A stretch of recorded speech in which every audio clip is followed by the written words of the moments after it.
Surely one of the most sensible of all of the 10 words comes in at number 6. Guard the Sabbath? Well, that feels a little bit strange. Bear the name? Well, that's odd. But do not murder? Yeah, I can get on board with that. And so, word number 6. No murder.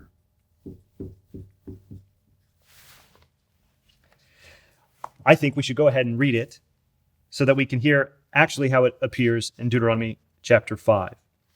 It says this, Deuteronomy chapter 5, verse 17, "You shall not murder." The word used here for murder deals with protecting life. Don't take someone else's life in some sort of premeditated homicide. The word here is used really only in the context of illegal killing. It doesn't refer to killing when justice is being served, or even for killing in war. There are different words for that. This is the willful taking of life out of my own interests. It's an independent agenda that causes me to take someone else's life. And Moses here forbids it, right? He says, no categories of humanity are included, as if I might be able to actually take the life of someone lower than me on the social hierarchy. Moses says, no, just flat out, no murder, no taking of someone else's life because you want to. I think this all goes back to Genesis chapter 9, verse 6. There, just out of the ark, God speaks to Noah and gives him some words. And he says this in verse 6. Whoever sheds the blood of man, by man shall his blood be shed, for God made man in his own image. I think this goes back to what we talked about several sessions ago. Mankind is made in the image of God. Humanity is made in God's likeness. And so don't destroy that image by taking somebody else's life. I think in our culture, this is pretty straightforward, right? We were immediately struck by some of the other words that it felt odd or maybe even challenged, where we felt like we're not really doing this. But surely this is one we feel like, you know what? I'm doing pretty good. Maybe I struggled to respect my parents, but boy, do not murder. It's been a long time since I've murdered anyone. I mean, when was the last time you thought about actually killing somebody? I hope it's been a while. But this is one of those places where I think unpacking the parallel section in Deuteronomy can really help us out. And the passage where Moses seems to revisit this word is in Deuteronomy chapter 19.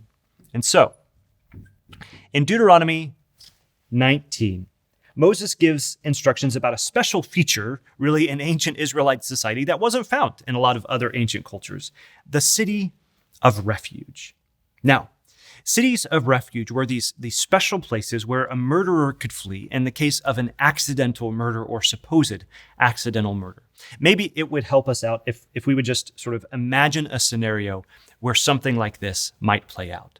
Okay, so imagine that we've got two friends, Joab and Eliphaz. They go out into the woods and they're chopping down some wood for Joab's house. As Joab's swinging his axe away, all of a sudden he swings back and the axe head flies off. He turns around to start looking for it, and turns out Eliphaz took it right in the head. Oh, what a bummer. And so he runs back to town, horrified, gets some people. They come out, they grab Eliphaz and take him back. It's not looking good. And over the next few hours, his health continues to decline. And finally, within a few hours, poor Eliphaz dies. Now, Joab, he knows that things aren't looking good.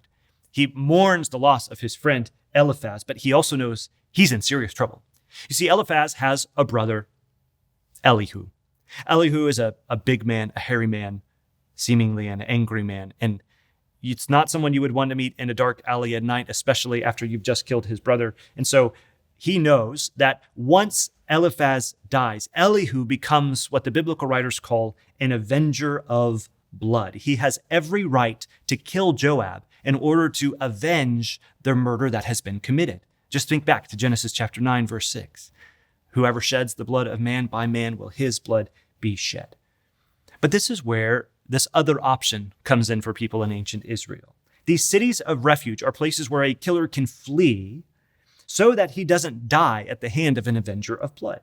And so as soon as Joab hears that Eliphaz has passed away, he quickly packs a bag, he quietly kisses his family, and he takes off running for the closest city of refuge. He does not sleep. He does not eat. He does not slow down. He just runs as fast as he can to get to this city. I mean, you can imagine his relief when the city gates appear on the horizon. As soon as he arrives, he rushes in and he tells the elders of the city what has happened. He explains his situation to them. They listen to him, they calm him down, and then they assure him with these words. They say, "You can stay here and we will find you a place to stay. We will protect you until justice can be served." Well, just a short time later, we imagine Elihu shows up and he is ready to kill. But the elders of the city, they also hold him back now and will not let him touch Joab. Joab is under the protection of the city, so Elihu can't touch him or harm him in any way. Over the next several days, it seems some things happen, right? A delegation probably takes Joab back to his original city, and there a trial is held. They hear from witnesses. They interview people. And basically what they're questioning is this: did Joab hate Eliphaz in the past? This man that Joab killed, was there animosity between him and Joab? They hear witnesses, they hear testimonies from every side, and then once they've heard, then they'd finally deliver the verdict. Joab is innocent. He may be a murderer, but he didn't do it on purpose. So the good news is that Joab doesn't have to die, right? Joab gets to live. The bad news is that he doesn't get to stay home in his city. Instead, he actually has to go move to that city of refuge and dwell there from then on until the death of the current high priest. But once the high priest dies, then Joab can return home and go be in his house once again. And now Elihu can't touch him. Notice the grace of God that's really at work in all of this. Yahweh is concerned not just about the murder. He's also concerned about the intentions, right? Did Joab hate Eliphaz in the past?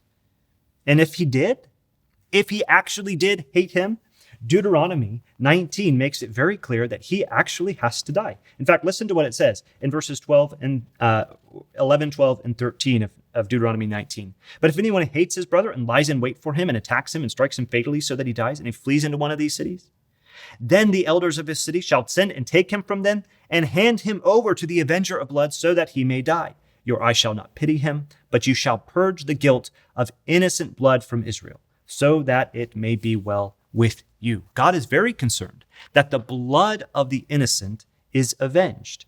Justice must prevail, so there must be justice in everything. But notice what happens next in Deuteronomy chapter 19.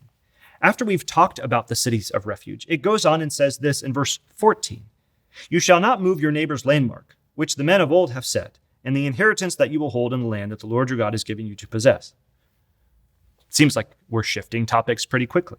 And then the next one, we start talking about witnesses. "A single witness shall not suffice against a person for any crime or any wrong in connection with any offense that he has committed.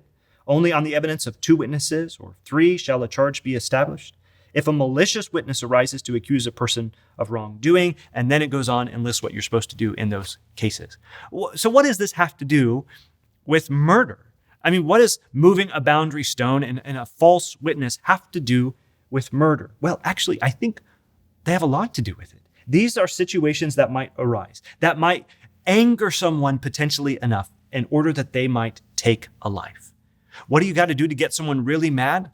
Well, you move a boundary stone, right? You declare all of a sudden that part of their property is actually belonging to you. Or you testify falsely against them in court and you bring terrible things upon them. In all of these cases, justice is served. The wrongdoer should be punished. And while anger is surely involved at some point in the process, the administration of justice is not the expression of anger, right? In fact, it seems to be important that the emotional response of anger actually stays out of the justice process so that it doesn't influence the way that justice is served. In other words, work hard to make sure that you are protecting the rights of your neighbor. And if something happens where blood is spilled, get to the bottom of it, but not through this sense of wild justice, right? Instead, allow the judicial process to run its course. Bring other people into the conflict. Don't act out of anger, but make sure that evil is punished. I think that this this set of laws, set of rules for ancient Israel really provides great freedom for the Israelites. Instead of living in bitterness and anger, feeling that they have no out when some of these terrible things happen, there is a way for justice to be served. I mean, surely just looking back in their own history, the stories of Cain and Abel remind us of the danger of harboring anger and jealousy within our hearts. So, what does it look like for us to shema this word, to listen to this word, to hear it and live it out in our own lives? Well, I think it's hard for us to hear a word about murder without our minds going to Jesus' words in Matthew chapter 5. Here's what he says. You have heard that it was said to those of old, you shall not murder, and whoever murders will be liable to judgment. But I say to you that everyone who is angry with his brother will be liable to judgment. Whoever insults his brother will be liable to the council, and whoever says, you fool, will be liable to the hell of fire. It seems to me that Jesus, just like Moses, took these words from Deuteronomy to refer to more than just action in taking a life. In his mind, the hating of someone in your heart leads down a very difficult and a very dangerous path. And so, I think Jesus is warning us, just like Moses is warning us, to watch our hearts. Watch our anger, lest it overcome us, just like it might someone in the ancient world. How can we hear this word then? Perhaps we should listen to our emotions and pay attention to the times when our temperature starts to rise, when our blood starts to boil. I think it is healthy to feel emotions, but we must never allow our feelings of injustice or our frustration to fester so that it leads us into a place of sin.